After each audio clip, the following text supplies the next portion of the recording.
Madam, ang galing-galing mo magsalita. Isole yung 60 million. Isole. Now, let me ask you this. Ano na ho nangyari doon sa pinapasoli naman sa iyo ng Commission on Audit noong 2017, noong 2015, nung ikaw ay Board of Director ng PhilHealth? Umabot sa 1,760,000 na mga bonus at allowance ang pinamudmud ninyo sa mga sarili ninyo dyan sa PhilHealth bilang mga opisyal. Diyos ko po naman, dyan kayo magaling. Pumuna kayo ng pumuna, mga demonyo kayo. Pero yung sarili ninyo, hindi ninyo tignan si salamin. Manalamin muna kayo kung may uling ang mukha nyo. Hindi yung tira kayo ng tira, nagmamagaling kayo, nagmamalinis kayo, akala nyo santo kayo. Wala namang kinalaman itong dalawa na ito. Hindi ito miyembro ng Blue Ribbon. Hindi sila miyembro. Kala, mga asungot yung mga demonyo.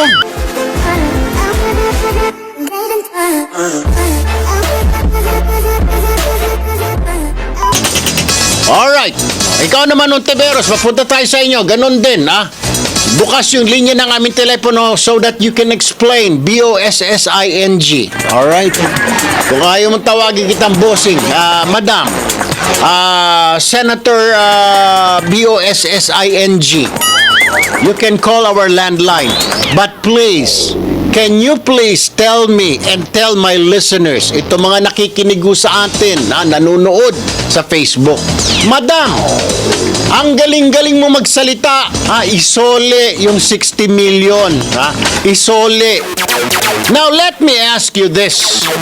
Ano na ho nangyari doon sa pinapasoli naman sa iyo ng Commission on Audit noong 2017, noong 2015, nung ikaw ay Board of Director ng PhilHealth? Umabot sa 1,760,000 na mga bonus at allowance ang pinamudmud ninyo sa mga sarili ninyo dyan sa PhilHealth bilang mga opisyal. Ipaliwanag mo nga, May approval ba ng palasyo yon? Nabigyan nyo ng mga bonus yung mga pagmumukha ninyo? 1,760,000 noong 2015, nung ikaw ay Board of Director yan, inaprubahan mo, isa ka sa mga nag-aproba. Pinapasoli na sa inyo ng COA, hindi ninyo sinusoli. Tapos ang lakas-lakas ng loob mo sabihin, isoli nyo yung 60 million. Oh my goodness, can you please return the 60 million? Secretary, Ben, Tulfo, can you... Ikaw tanungin ko, nasaan na yung 1.7 billion? At least naman siguro kung titignan natin, kung sino ang mas masama, yung 60 million na yan, pondo ng gobyerno yan, sabihin na natin, galing sa mga buwis yan, sa mga excise tax, sa mga kung saan-saan tax.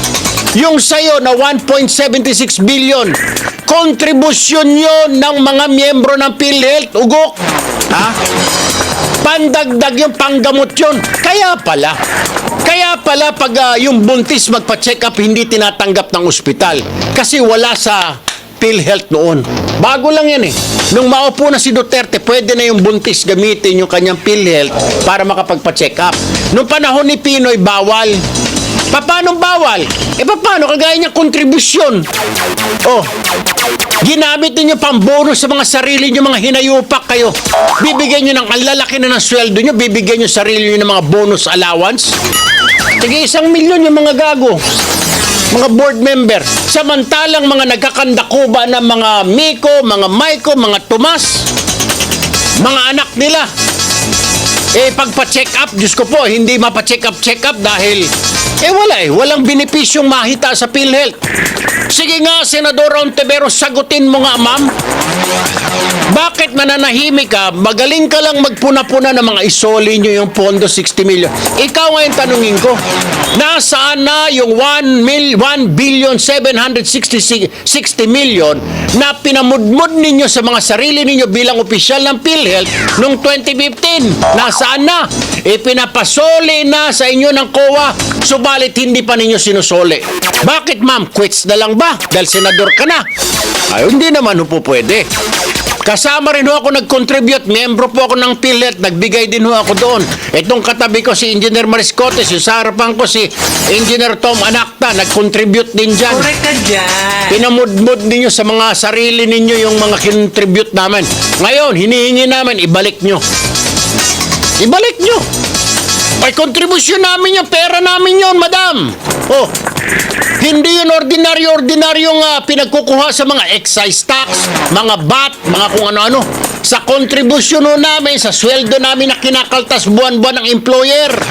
O mga personal contribution namin, pati yung yayaho namin, ha? Yung katulong sa bahay, nagko-contribute, binabawasan niya yung sweldo niya para makabagbayad lang sa PhilHealth ng 100 pesos a month. Kukunin niyo pa yon? Mahiya ka sa balas mo. Ang kapal naman ng mukha ninyo. O ngayon, sabihin mo sa akin, sino ang dapat mas mauna magsole?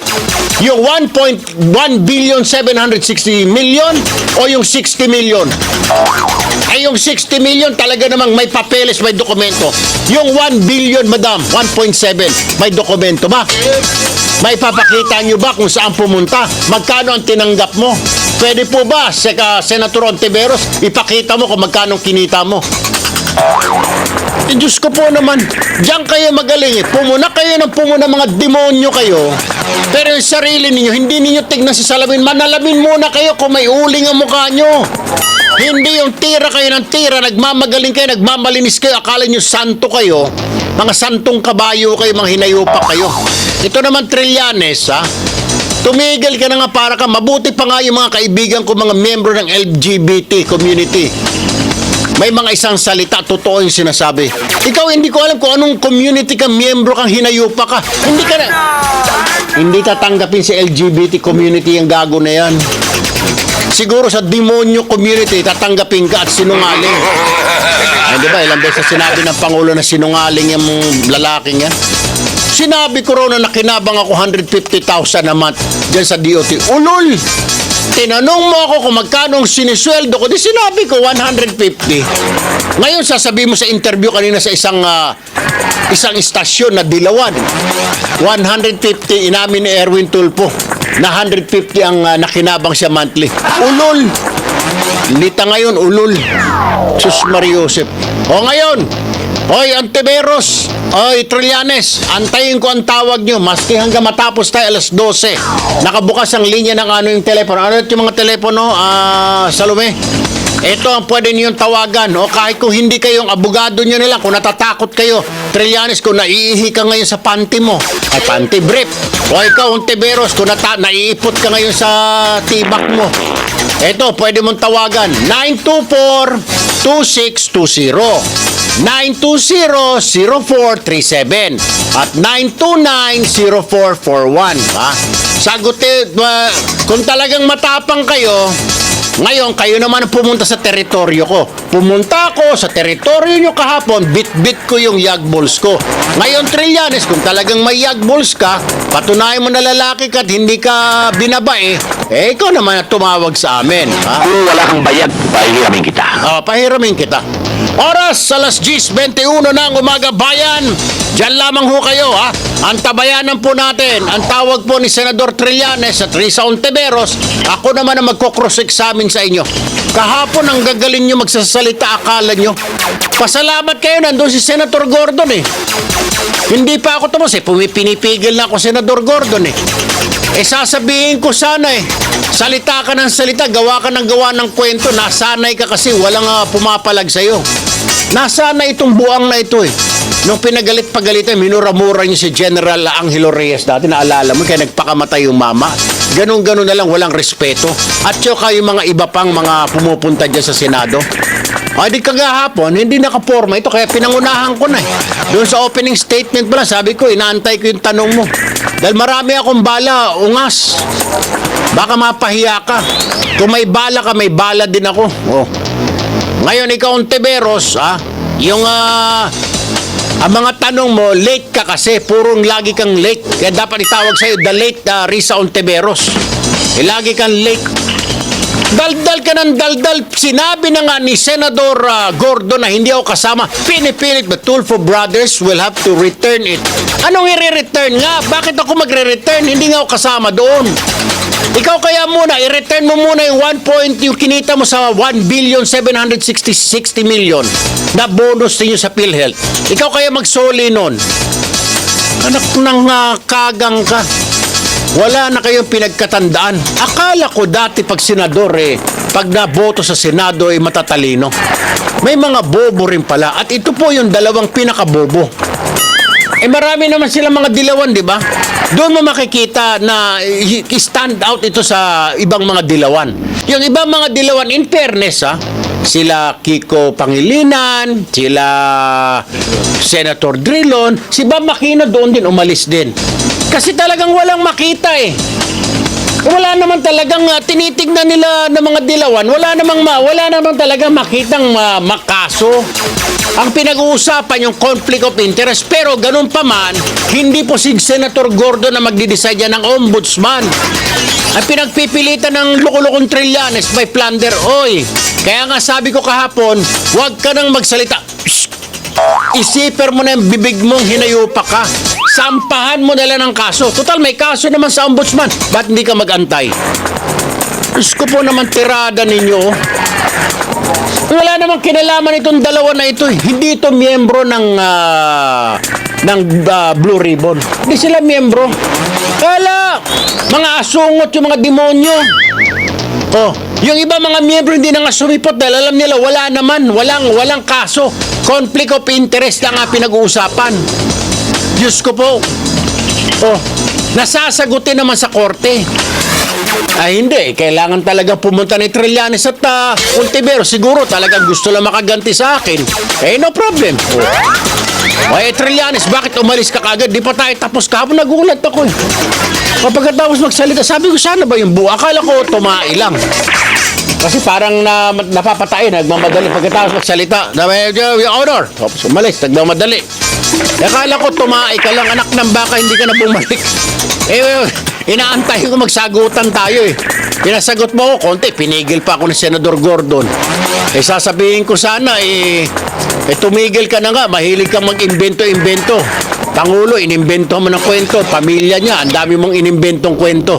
Tapos ngayon, mag-iimbento ka na naman na plunder. Kaso mo, nawala. Tumai yata yun kahapon.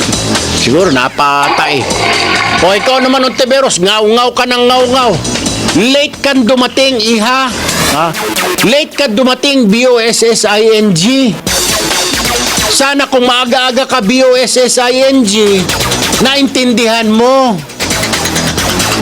Salita ka ng salita. Sus, Mariosep. Naku, bayan, talagang makukonsumisyon ka. Kaya bayan, kaya sa susunod na halalan, iboto po ninyo yung may mga utak at mga matatalinong mga mambabatas para hindi matulad dito sa dalawang itong mga ugok na walang kinalaman. Paulit-ulit nang sinasabi na ito ang batas. Pero itong dalawang ito, pinagpipilitan yung kanilang opinyon na opinyon ng ipis. Walang nagpapakita lamang na mga walang utak, walang laman, sina Senador Trillanes at Risa Ontiveros. Tanging itong dalawang senador lamang na ito bayan ang walang kinalaman sa paggawa ng batas. Kaya dapat lumayas na kayong dalawa dyan dahil mga wala kayong silbi, ang alam nyo lang gawin, tumira ng tumira at maging source ng fake news. Mga demonyo kayo. Oras po natin, tama na nga. Sayang lang yung laway natin. Alas 10:26 ng umaga. Diretso na ho tayo. Oy, bayan Alam nyo habang nangyayari itong, actually dapat di na nga pinapansin. Ang pumansin lang yung media, yung mga mambabatas, alam nila na wala naman patutunguhan ito Dahil ala naman talagang plunder. Walang dumating. Si Senador Gordon dahil siya yung chairman. Si Senadora Binay kasi siya yung sa Department of Tourism. Okay, may karapatan. Yung Trillanes at Ontiveros, walang karapatan. Gusto lang pumunta roon para makakahit papano, makasalita at makatira kahit papano. Hindi naman umubra. Yung mga ibang kasama nyo, tingnan nyo. Sana ginaya nyo na lang sila Drilon, sila Pangilinan, Si Bam Aquino nandun, umalis na rin. Eh kasi walang may tatanong eh. Sinabi na ni Gordon ay ang kaso na ito ay may conflict of interest. Wala siyang sinabing plunder. Ito nga pulpul na senador na Trillanes, pinipilit na may plunder. Wala! Sinabi na ng chairman ninyo, wala! Ang kulit. Ewan ko ba? Kaya nga bayan, sa next halalan, sa 2019, iboto lamang ang mga mambabatas na may mga utak. Huwag niyong iboto yung mga tanga at mga pulpol tulad ni Trillanes at Ontiveros. Dahil pag nagbinoto niyo uli ang mga ito, walang mangyayari sa ating bayan. Puro fake news ang aabutin natin, ladies and gentlemen.